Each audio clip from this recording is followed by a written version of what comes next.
Hi, my name is Simone. I'm 30 years old. I only recently got divorced and boy was it messy. Allow me to tell you all about it. I met my ex-husband Nick at my best friend's wedding 8 years ago. I remember it was a sunny day and everything was perfect. I was feeling a bit lonely because everyone else had dates. But then I saw Nick. He was standing by the punch bowl looking confident and happy. He had this big smile that made me feel warm inside. He came over and started talking to me. We talked about everything, music, movies, our favorite foods. It felt like we had known each other forever. He made me laugh a lot and I felt so special. We danced together and it was like I was in a fairy tale. After my friend's wedding, Nick asked for my number. I was so excited. We started going on dates every weekend. Dating Nick was amazing. He made me feel like the most important person in the world. He was always so attentive and caring. He would bring me flowers and write me cute little notes. He was always there to cheer me up when I was sad and to celebrate with me when I was happy. I felt so lucky to have him in my life.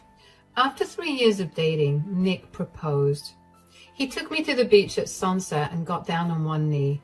It was the happiest moment of my life. We got married a few months later, and I thought our life together would be just as perfect as our romance had been.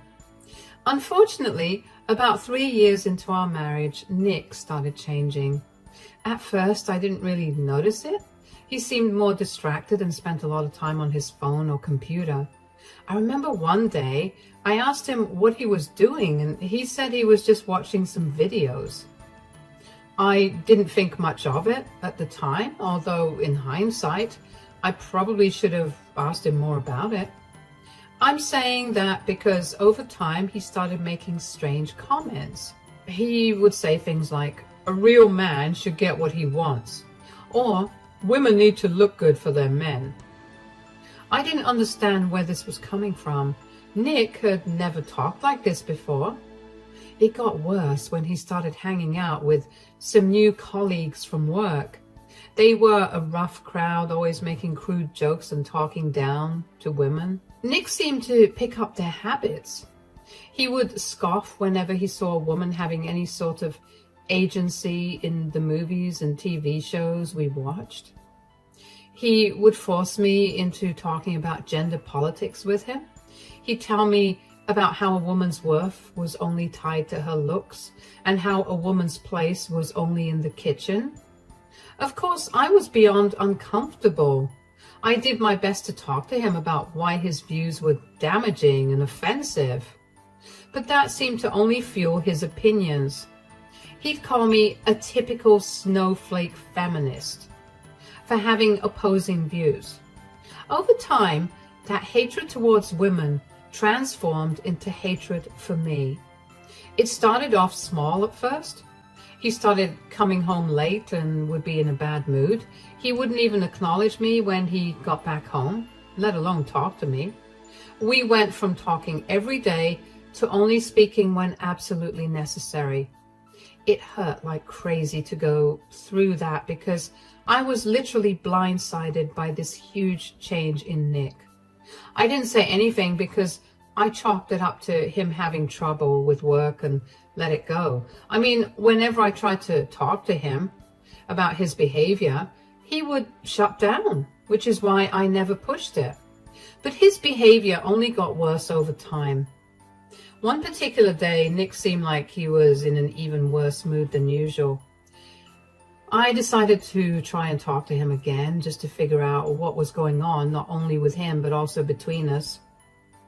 "How was work, sweetie?" "What is it now, Simone? I had a long day." I didn't say anything. I was only asking you how your day was. "Quit acting. I can tell you have something you want to talk about. You have that annoying look on your face." "Oh, I've noticed you've been coming home late a lot lately, and when you do, you seem upset. Is everything okay?" "So now you're keeping tabs on me, huh? You're being really annoying, you know that?" "I'm just worried about you. You used to tell me about your day and you used to greet me with hugs and kisses. Now it feels like you're shutting me out. Maybe I don't feel like talking to you anymore. Maybe I have better things to do than listen to your nagging. I'm sorry if I'm bothering you. I just miss how things used to be between us.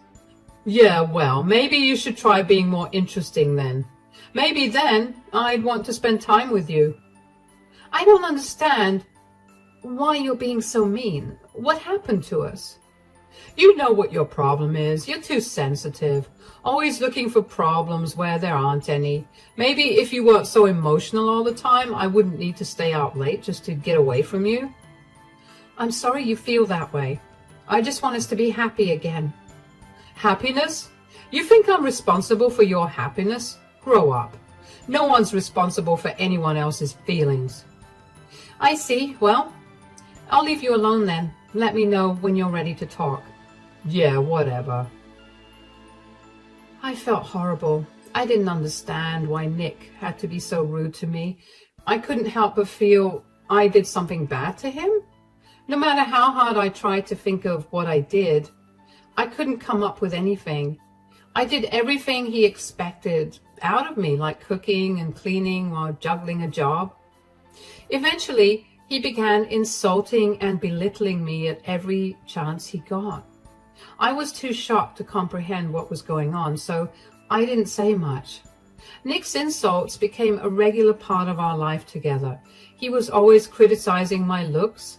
He would tell me I looked frumpy or that my clothes were ugly.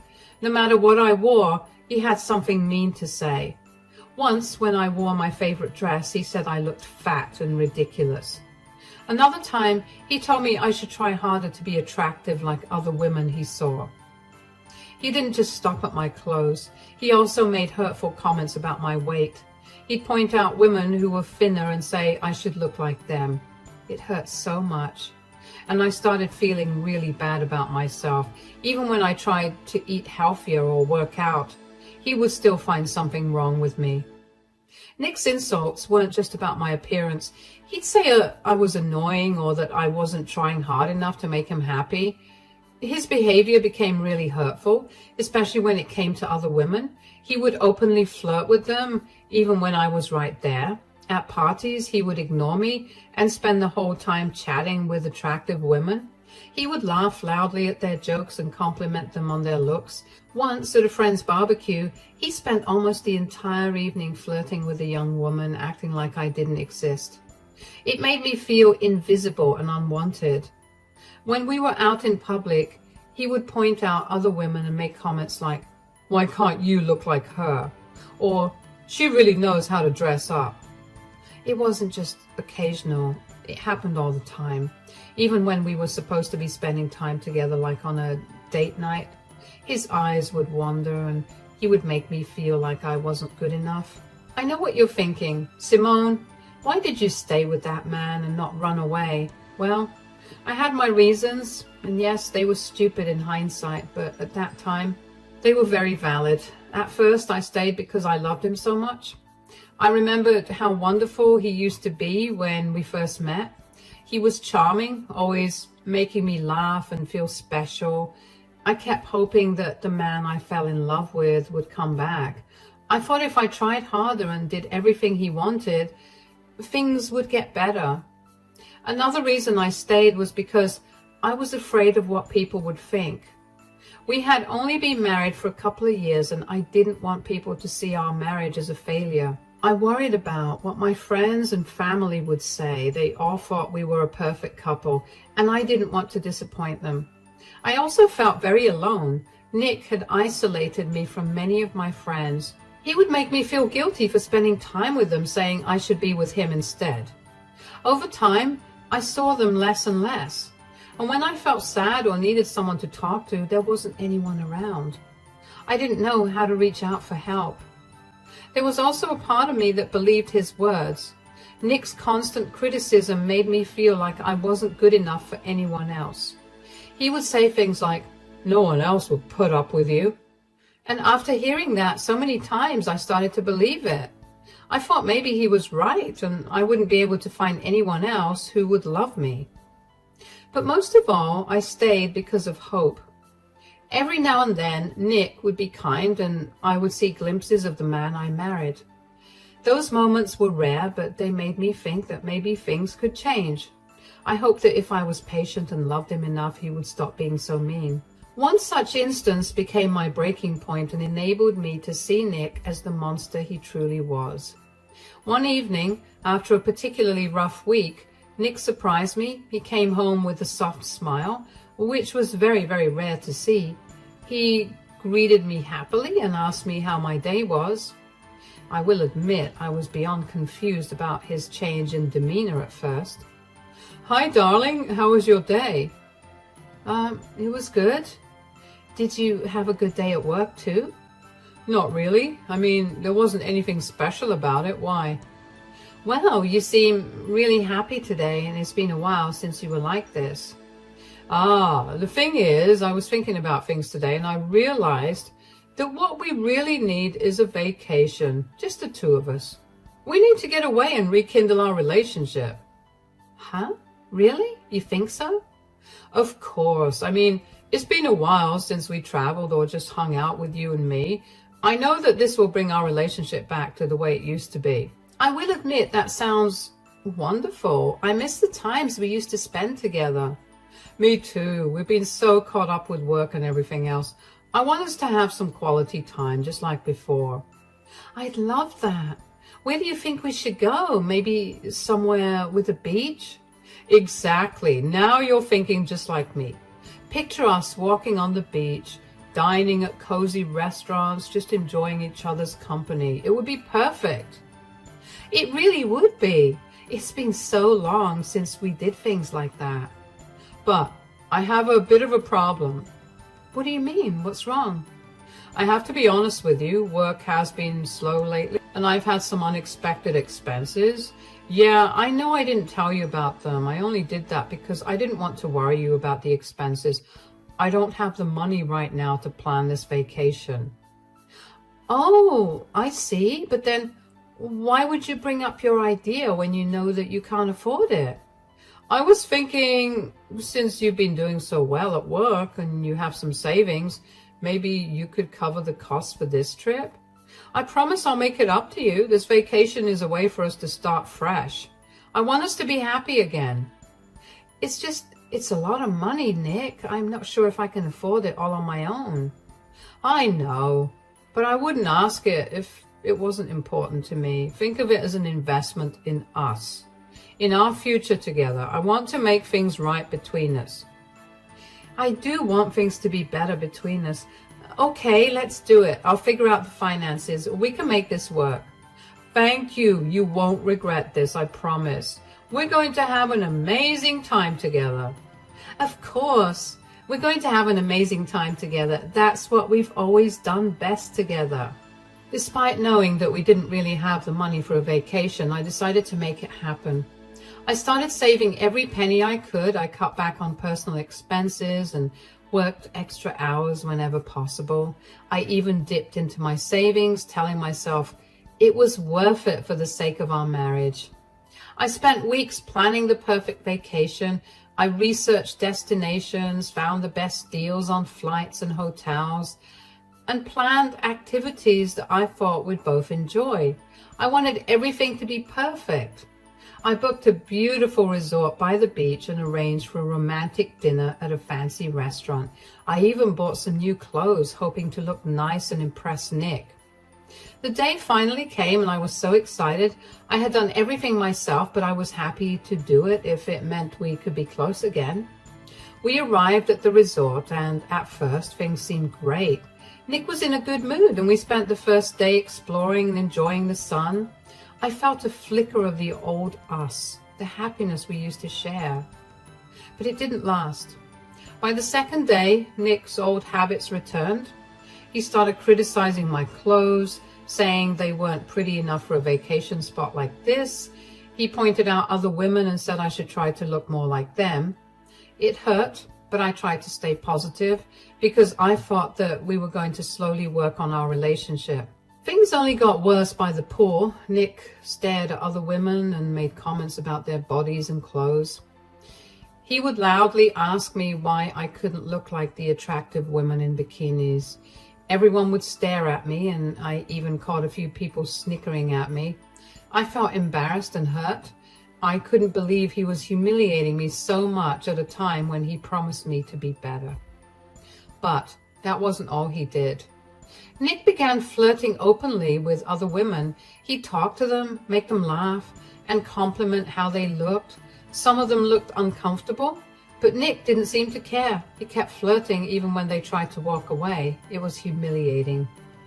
A few women even came up to me and gently warned me about Nick's behavior. They told me that my husband was trying to cheat on me and was making other women uncomfortable. I can't even begin to tell you how ashamed and small I felt.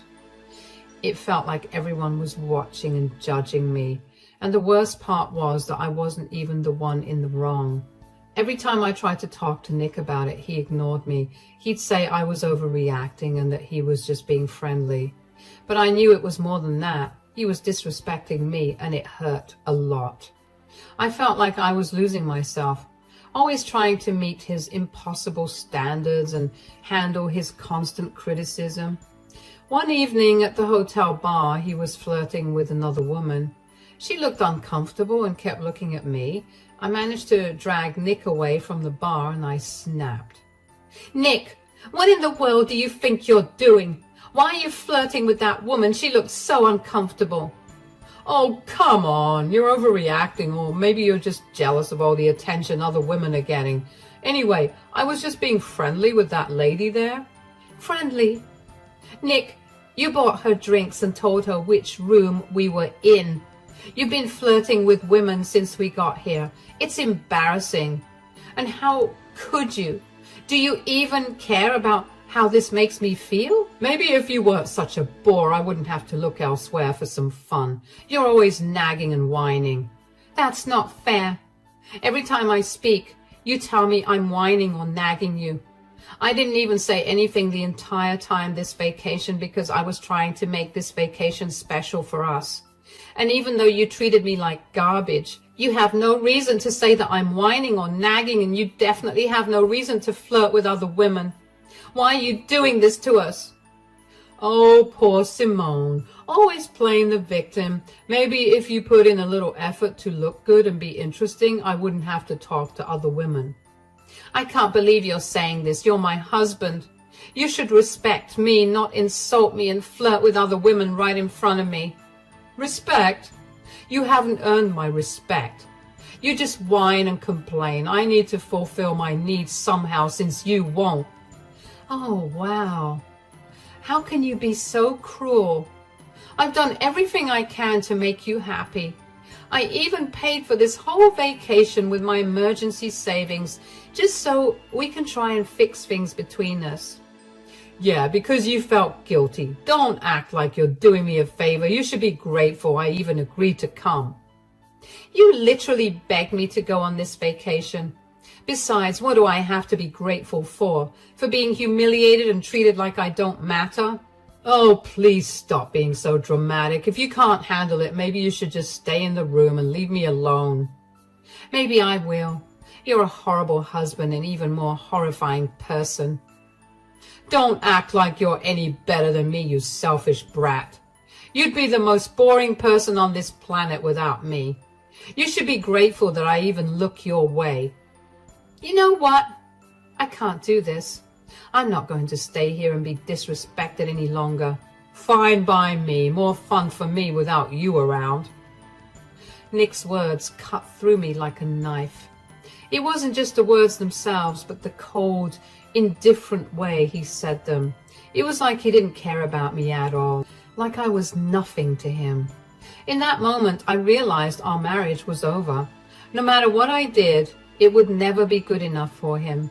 He cared more about himself than our relationship. That night, after he went to sleep, I couldn't stop thinking about what he said. I felt so hurt, so worthless. I tossed and turned in bed, trying to make sense of everything. Finally, I made a decision. I quietly got up, packed my bags with shaking hands, and booked a flight back home early the next morning. I didn't want to confront him again. I just needed to get away from him and the pain he was causing me. Leaving was both terrifying and liberating. Only after I sat on the plane did I let myself finally cry about the end of my relationship and marriage. I kept replaying Nick's words in my mind, and each time they cut deeper. I wanted everything that happened in the last year to be one big joke. But even if it was, I knew that no joke was worth making me feel the way I felt. I knew that I couldn't stay with someone who treated me so badly, who made me feel so small and insignificant. I also knew that I couldn't let someone who made me feel that way get away so easily. Once I got back home, I immediately canceled Nick's ticket back home. If he wanted to come back home, he could figure his way back without using my money. I also withdrew all the money from our joint account that I had put in, which was more than half of the entire amount. Whatever was left in there was definitely not enough to buy a plane ticket back home, but it was enough to support him for a good week. I also called the hotel to let them know that I had checked out of the hotel and asked them to transfer the charges to Nick's card. The next thing I did was talk to a divorce attorney and start the filing process for divorce. I also contacted all of our family members and told them all that Nick and I were getting a divorce. I outlined all the reasons for the divorce, and I provided them with the proof that I had gathered over the years. Needless to say, nobody was happy to learn about Nick's true nature. I got a lot of love and support from not only my family, but Nick's as well. Just as I was starting to feel better and at peace, Nick called me. It was a week after I'd come back from the vacation, and even though I knew he would call, I didn't want to pick up. He kept calling me, and eventually I got really annoyed, so I picked the call up. Simone, what in the world's going on? I tried to check my bags in online, but my ticket has been cancelled. The hotel says my card isn't working. They're saying I can't stay here unless I pay now. What did you do? I took out most of the money from our joint account. I cancelled your ticket too. Why would you do that? How am I supposed to get home? How am I supposed to pay the hotel? You hurt me, Nick. Your behavior on this vacation was awful. You flirted with other women right in front of me. You treated me terribly, all while knowing that the only reason you were even on that vacation was because I paid for the entire thing. I don't think it was fair to me that I had to feel like crap the entire time while you got to enjoy yourself. That's no reason to leave me stranded. You're crazy. Fix this now. No, I won't fix it. You crossed the line. You made me feel worthless and humiliated. And now you need to learn what that feels like too. Oh, so this is your revenge. Leaving me stuck here with no way home. Real mature. Call it whatever you want, but this is me standing up for myself. I deserve respect. I won't put up with your mistreatment any longer.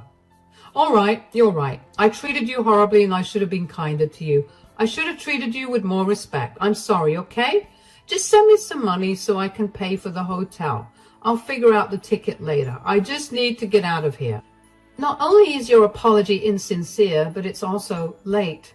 Your apology will not take away all the hurt you've made me feel. I'm not sending you any money. Figure this out yourself.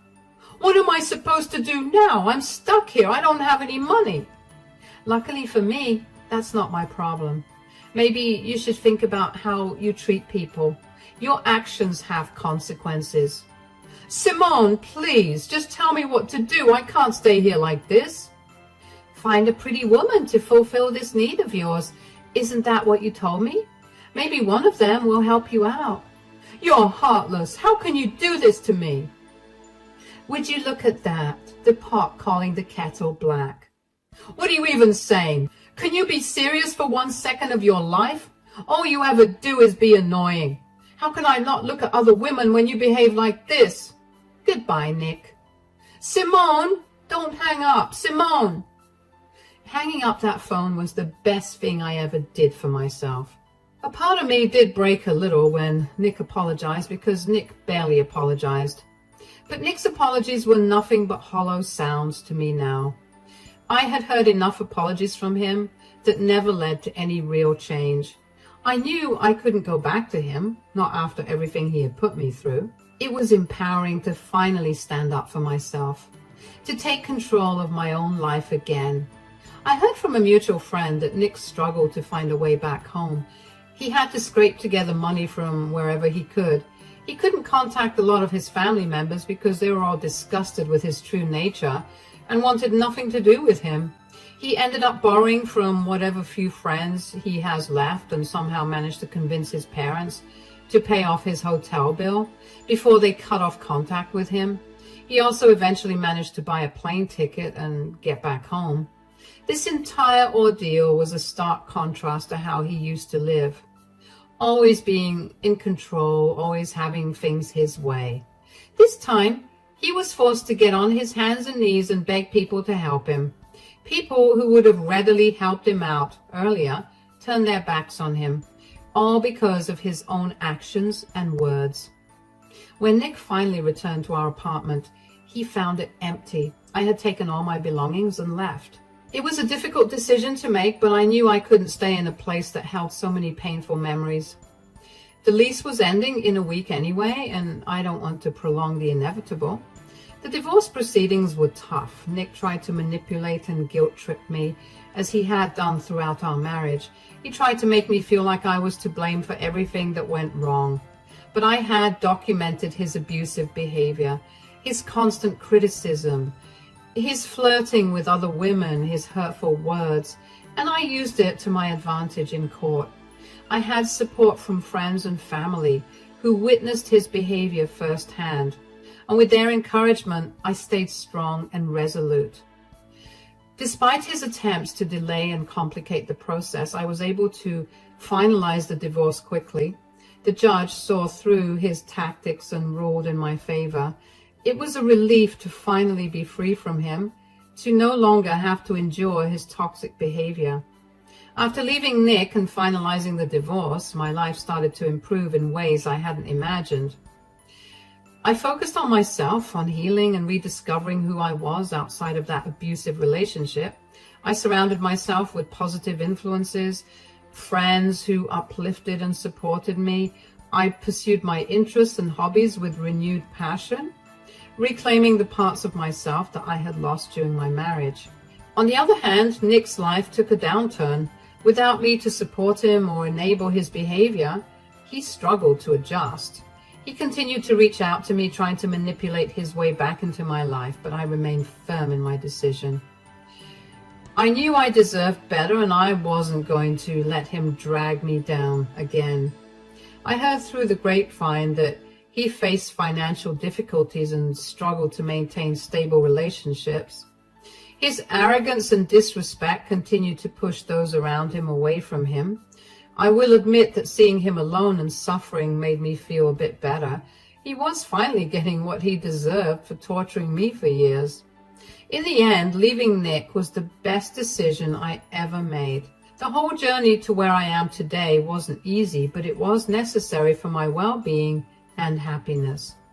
I learned that I'm strong and resilient, capable of standing up for myself and creating a better life. I am grateful for the support and love that helped me through that challenging time, and I'm proud of how far I've come since then.